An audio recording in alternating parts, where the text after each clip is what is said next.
All right, here we go, guys. We are looking at a big, beautiful, there's the Simrad, there's Jay. We are looking at a big Boston Whaler. We'll just give it a little side shot. We're a little limited in space here, but this is a 2024, only 32 hours on. It's my buddy Jay's boat, Boston Whaler Outrage. You see the big V10 400s. This is a 33-foot, 1-inch boat till the end of the Euro transom, 10 feet, 2-inch beam, just a monster of a boat. Very unique in the Boston Whaler Outrage lineup too, because it's a very fishy but luxury-oriented center console. Jay, why don't we jump up to the bow and we'll have you take over. We have you mic'd. Is your mic still on? His mic is not on, but that's okay. It was on his jacket. Hold on. We'll find it and we'll put it on the vest. We'll go up to the bow of the boat and we'll do a quick overview. Mic on. Okay. That would have been funny though if we did this whole overview just to find out, So Jay, there's a lot to talk about here. Yep. But why don't we just start literally at the bow? We got a big anchor locker I see up there. Yeah, so this is an anchor locker. It's got in here a windlass. The windlass can be controlled either from the helm or from this remote right Very here nice. when you're up. So it gives you both options. And not to poo-poo that, but I've had boats with windlasses, and one of the most frustrating things with a windlass, I mean, it's fantastic for making your life easy, pulling the anchor up and deploying it. Yep. But one of the most frustrating things is it always gets tangled. Yep. And when you have to run, if you're single-handing a boat and you have to run back to the helm to release line, to get the tangle undone, having a control up here it saves a lot of time and effort. Absolutely. And so, yeah, it would be, you're absolutely right. If you are working a windlass only from the helm and you're solo boating, that's not an ideal situation. Correct. Totally agree. And there's also I think this is a raw water actually here. To spray this off. It could be fresh actually. I don't remember if this is raw or fresh, but whichever it is, it's to spray the whole thing down in the front, which is nice. Okay. And then you've got, so what I'm stepping on is great in terms of a fishing platform if you're fishing. And we were both up here today casting for stripers. Exactly. So it wonderful casting platform. It's grippy. It gives you height. It's like in a center console way, like designed to be stood up on for fishing. But there's also cushions, which I don't have out since we were just fishing, where the whole seat gets lined. So if you do go into family mode, what happens is you open this inside here, which is either an ice box or not a live well, like a kill box or an ice box or storage, whichever you want. Right, but you're using it as storage now. Today, using it as storage, but you have this L-shaped doohickey. You pull that out, right? And then what you do is you put that here. You have a table. And then on this coffin box, which has got just a massive amount of storage, you can't even tell because I have all these things in here right now. Right. But it's a huge amount of storage. And then here on the top, oh wow, is nice the table. little spot for that. So you pop the table out, you put it on that L joint, right? And then you have cushions here, and then the whole bow becomes like... But this is the really cool part about this boat. A lot of boats have the really intrusive side forward seating that if you were fighting a fish, you gotta walk around it. Right. This is so non-intrusive, and like what we were doing today, using it as a casting platform to cast out for striped bass. We were snap jigging. Right.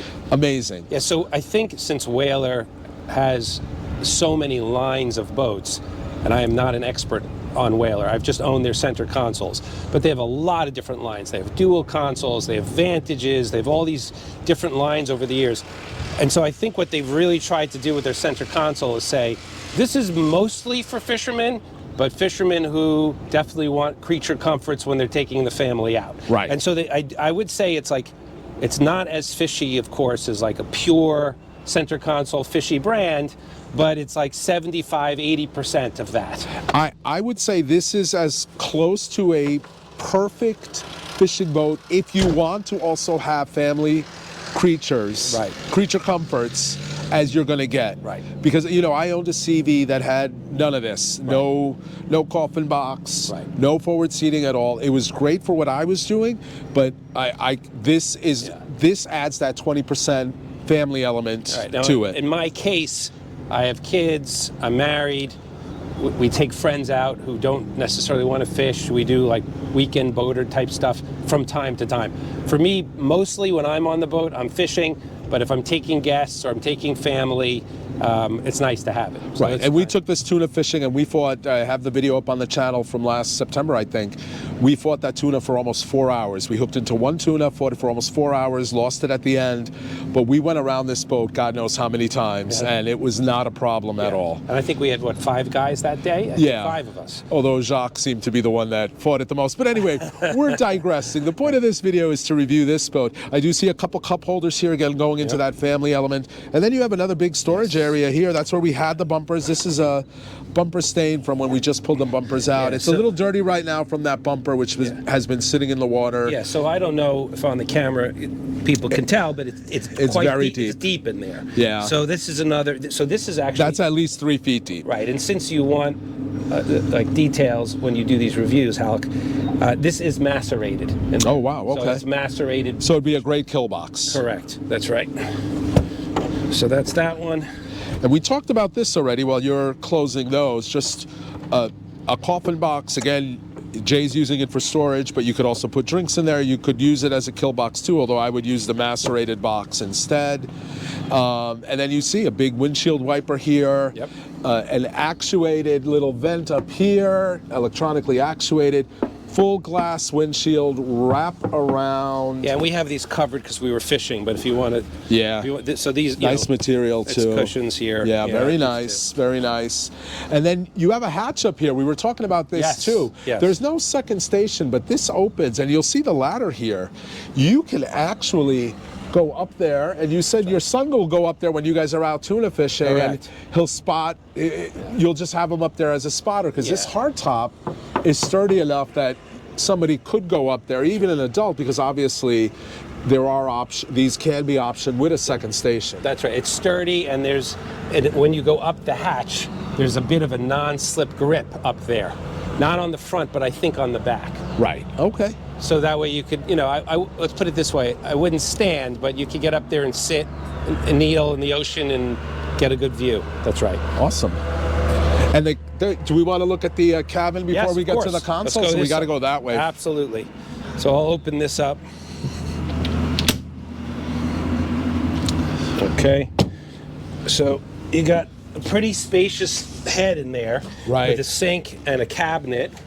And the cabinet has a lot of storage. And what you'll see, which I'll grab, I think that's my jacket. That's my jacket. So if you look there, there's basically a kind of a spot that you could store rods or any type of long pole that goes all the way through to the coffin box. That's what really that is. Cool. So those 2 metal tubes, basically, what you do with those is you can pull them out, stick them in the bow, and then there's a front. So the sunshade? Like a sunshade. Oh, okay. So that's what those are for. But you can store rods in there. Everything is, it's basically rod storage. Really nice. And it's gel coat finished, and again, to everyone has their own preferences, right? My boat is commercially finished. It's not gel coated anywhere inside. But again, if you want a nicer touch, having the gel coat in there, it's a lot nicer than looking at like that scraped fiberglass that like my boat has in its hidden areas. Yep. Yeah, it's a nice, they do a pretty good fit and finish. Oh, also that is just so everyone sees, that ladder that's kind of hung in there. Yeah. Can you see that? Yeah, of course. So that's a dive ladder. So when we get to the stern, we'll show the dive door, but that ladder hangs down the dive door. So you have 2 different ways of getting on and off the boat, because I saw you have a boarding ladder in the transom too. So you have a second area that if you were diving, rather than go off the Euro transom, you can come in through the side door. Right. So I don't know if you dive, but I do dive. But the point is when you dive, when you're 220 pounds of flab is not diving. But when you're diving, these dive ladders are designed so you can walk on them with your fins. Oh, that's okay. Why. So they're wide. So there's got it. That's why it has that kind of shape to it.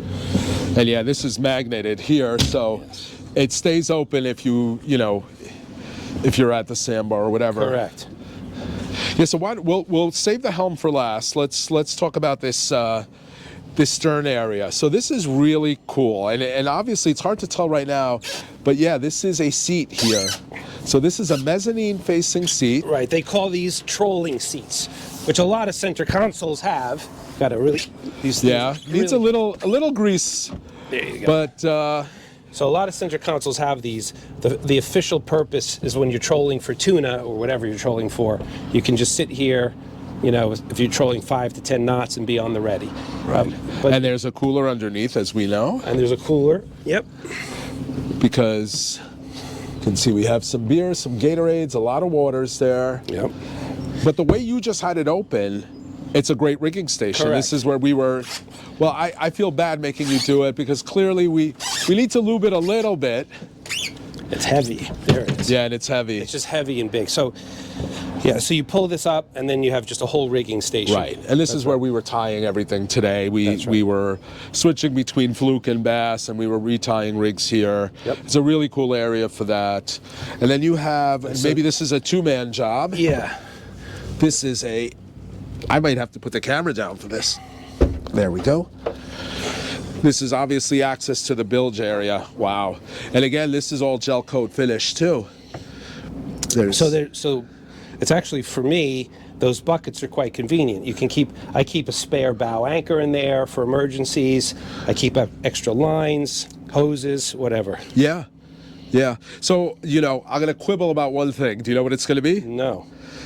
Your batteries are back there. Okay, right. Yeah, I hate the that. location. Sure, yeah. I hate that. Yeah, well, because you know what? If there is an emergency and this fills with water, they're not in the ideal location. they're not in the ideal Yep, location. no, that's true. Yeah. Yes. So Whaler could do a better job with that, but it is gel coat finished again. It's finished so nicely in here, and it's really clean too. Yeah, they're doing. I think they're doing a better and better job with those layouts. But you're absolutely right. From like a pure safety and redundancy perspective, your batteries should not be in the stern. You're right. Agreed. Okay, so there's that. Then there's this rear seating. Also, as you can see, all these things are a bit heavy, which is nice. So that's just good rear seating. Yep. There's storage in here. Oh, you got another bucket in there. I have a and bucket a in Whaler there. branded bucket at that. Whaler branded. That's right. Oh boy. It comes with that. Oh, it comes with it. Yes. I was going to say, if you found that somewhere, that's drinking the Kool-Aid right there, my it friend. 100% comes with the bucket. Yeah, that's funny. So, and then here you have, I think what we said before was a 50-gallon live well. Right. So it's huge. We have more water and beer in there. Yes, correct. It's backup water and beer storage. Yes, just in case we got stranded somewhere. Exactly. The 12 beers and the 40 waters we had in there were not going to be enough. That's right. So there's that. And then you've got these. Well, we have the tuna door here as long as we're here. And then we have the other boarding ladder. That's the one I noticed. So that's really the boarding ladder. if you're swimming and stuff. Whereas this is a dive door over here, and you see that's where that dive ladder connects. Right. So you're only. I mean, people do whatever they do, but you're really only supposed to use that ladder if you're diving. Right. If you're just boarding the boat, that's the better spot. Correct. Yep. Yeah. So this whole thing closes. These are common on a lot of And boats. look, we forgot to bring a net today. We had that dive door open, and we were lipping our striped bass right there. It's incredible for fish, landing fish. Right. It is. Right. And this looks like a ginormous kill box here. I mean, it looks like it's 6 feet long. Yeah, Just the opening. It is. It's huge. And it goes down, yeah. And there's two of them. Right. One on port and starboard, and they're both macerated. Oh, that's awesome. Okay. So this is this one. We don't have to open both. They're going to be the same thing. Yep. Yeah. Same thing. Yeah.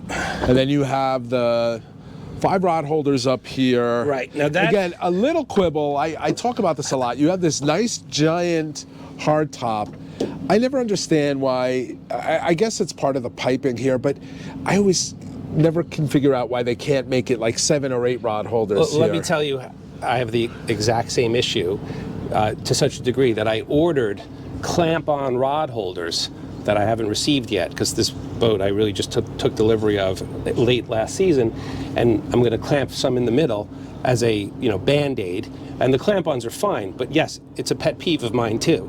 This should easily be 7 if not 9 holders, or the 2-tier system. Right. So I don't know why they don't do that. It's probably because, again, of the way they know their market or their customer, and they figure, hey, there's already 14, why do you need 20? Right. I would prefer the 20. Yeah. So I'm with you. Yeah. Okay, but should we look at the helm? Absolutely. This is my favorite part of the boat. You and I were talking about it because I asked, who did your electronics? Yes. Because it's just so nicely done, but let the boring stuff first. Couple of cup holders. There's 2 levels of footrest there. Yes, and there is the. And what is this thing here? Yeah. So this. I didn't even ask you about Yeah. this. So this is a foot. Oh, it's another station. footrest. So what happens is you put this down. So if you're shorter. So as you know, having ridden on the boat and having boats like this yourself, these 33, 34-foot boats that have 23-degree dead rises, sometimes the bow is up pretty high, especially if you're going Well, we out were and in the inlet. We'll show a shot of that right here. Yep. We were in the inlet earlier in Shinnecock Inlet, and boy, those were 4 to 6 foot. They were 4 to 6 footers. Legit. Yep. And we were talking about this. You did a masterful job. You trimmed the engines up a little. You gave it just enough juice where that bow came up, and we had no danger of flooding the boat on the way out and then swamping it on the way in where we had a following sea. Yeah. So I get it. And also, if you're shorter, I have a good friend, John Sweeney, who's about 5'4", 5'5" on a good day. That it helps for that, too. This would help him a lot because, a few short bass. That's it? That's it. And 1 short fluke. Using lures or bait? Pardon? Lures or bait? bucktails. Bucktails. Nice. Yeah, there was a bite. That's right. I think even if you are 6 feet tall, in certain situations, this is nice. But the one thing I'll tell you with these step-ups is if you use them, you have to remember to put the thing Yeah, back up. because you could easily trip on this and hit your ankle. I would say I guarantee you do trip on it. You're gonna crack your shin or your foot, so you got to remember to lift it up. But it's nice when you're in certain situations. Right. And I saw where you had your life jackets in the head, but there is also life jacket storage up here. Correct. Which is empty right now, I think. I've got a couple of extra life jackets Okay. up here, but yeah, it's a nice big storage area up there. You also have a big, kind of basically glove box. Yeah. I keep all my electronics covers up there when I'm underway. Then you have a glove box here. Right. For wallets, keys, charging phones, that kind of thing. Yes. So. And then we have the 2 big Simrads, 16 inches. Yeah. You told me the boat came with this. This is the vessel view, or their version That's of the correct. vessel view. And you added, this is a Simrad unit, but the vessel views are Simrad, and this is the 9-inch version. That's right. Of what, like I have the 7-inch version of the vessel view on my boat. It's not branded Simrad, but it is ostensibly the same unit. That's correct. So Mercury makes a unit that will come with your boat, either in the 4-inch or 7-inch, called a vessel view. Right. Which is its only purpose, the vessel view, is engine data. But the hardware, to your point, Alec, is made by Simrad. It is. So it's identical to this Simrad 9-inch screen. And so if you just buy a Simrad 9-inch screen, you can put that data out on really any of the screens. Right. So Right. it's a nice feature. So for me, I know that I'm usually got charts on the left, sonar on the right, or radar, depending on conditions.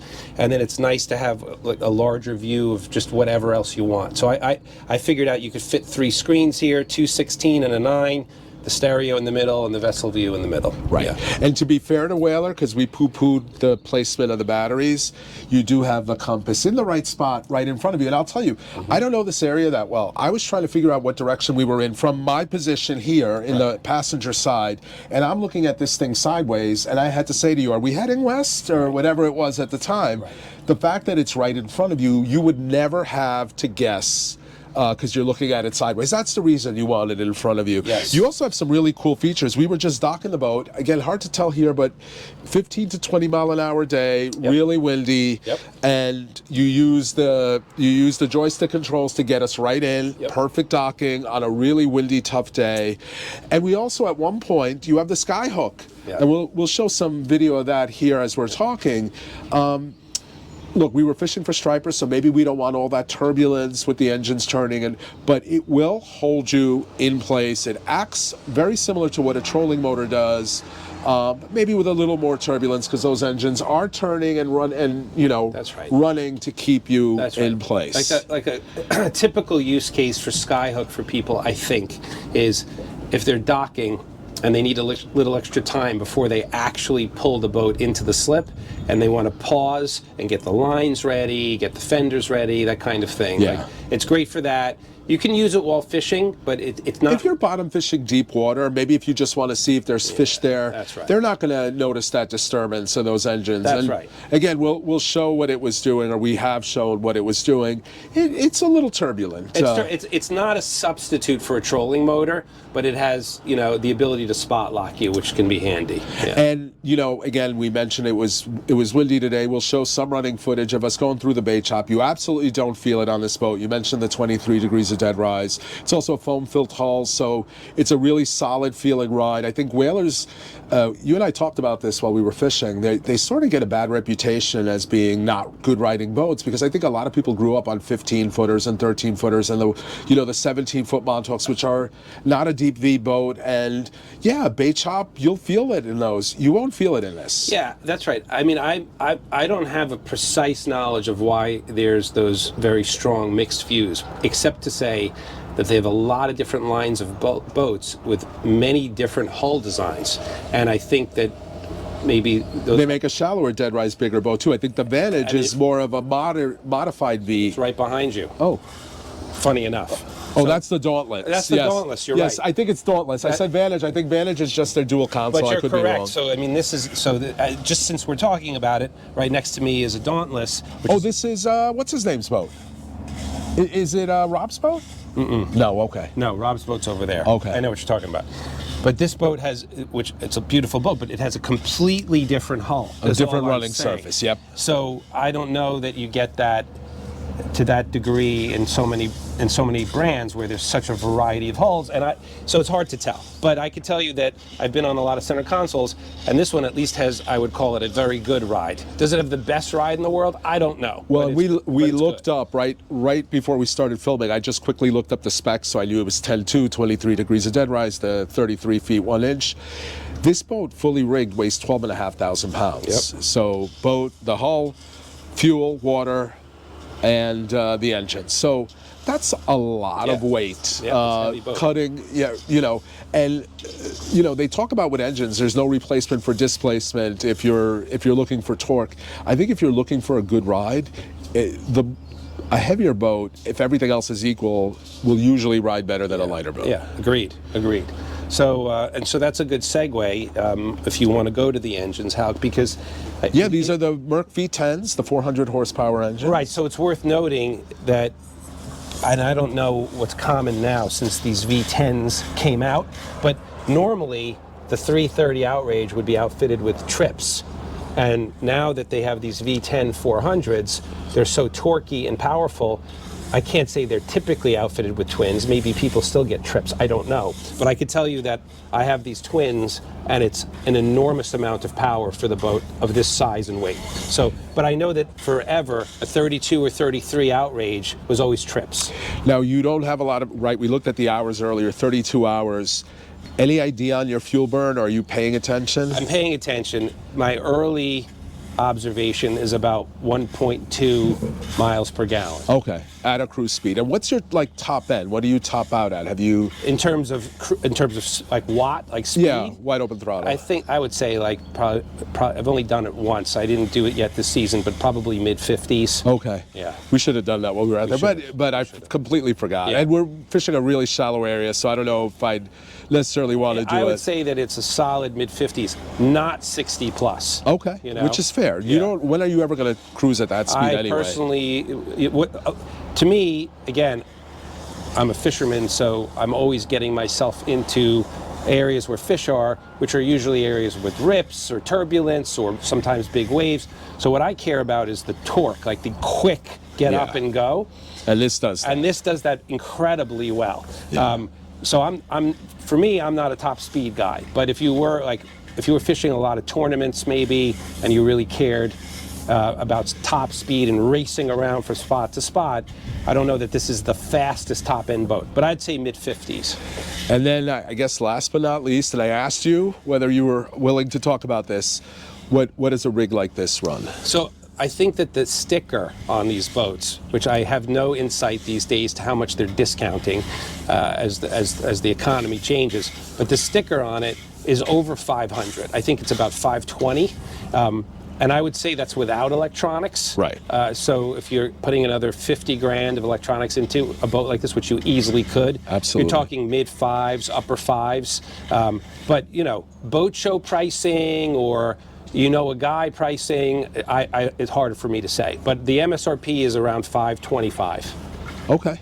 You paid less than that, though. I did pay less yes. than that. Okay. Correct, I did. Yes. You got a good deal. I was shocked last year when you told me the price. Yes. I guess we're not going to tell people the price. I don't. So I ended up paying $380 for this boat, brand new, but it was circumstantial, and I had a relationship with the dealer.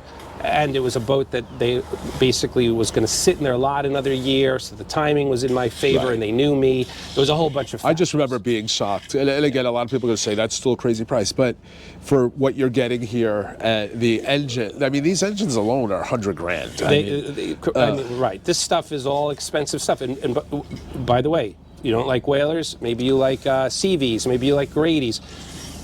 Any of those boats in those classes that are well made, that have these larger engines, my buddy Jonathan has a 34 days. CV, and he had to repower this year, so he talked to CV about just buying a new one, and it was about 500. Yeah, exactly. So right. Yeah, and a lot of what you're getting is that finished bilge, the finished cabin. Correct. All that fit and finish, that gel coat, it all takes a lot of time and effort. So that's the difference. Yeah. It's also worth mentioning, since these boats are all so expensive, any of them, I learned years ago that what works out better for me is making sure, whatever price I'm paying, that there's a 5-year warranty on the engines. Right. There's a lot of peace of mind in that, and I otherwise normally don't like warranties. Like, I wouldn't get them on other product lines. But on engines, these boat engines, when something goes wrong, and they're so complicated now, and something will go wrong. It's not, it can go wrong. All of a sudden, one doesn't trim up, that's $4 grand. You have an actuator problem, that's $3 grand. It's so it's good to get these warranties because, or get them at least thrown in, because it can save you so much money down the line. To me, actually, the most expensive part of boating is the operating expenses, not the capital expenditure. Right. Because I will say, I think that it's been in a strange environment the last 3-4 years, but a quality boat brand holds its value a little bit better, and that's another thing to think about when you're thinking about price. So, well, Jay, look, I appreciate the overview, and I appreciate the trip today. Thank you very much. Good luck with this beautiful boat. Thanks, and appreciate it. Hope you guys enjoyed this video. Hey, I'm looking at the time. It's 25 minutes plus. Wow, I didn't realize we were talking that long. Hope you guys enjoyed this video. Let me know in the comments what you think of Jay's boat. As always, if you like these videos, hit that like button. If you're not already a subscriber and you like content like this, please consider subscribing. And if you're not already a member of the channel, please consider joining. Lots of perks associated with that, including free member trips and early access to videos.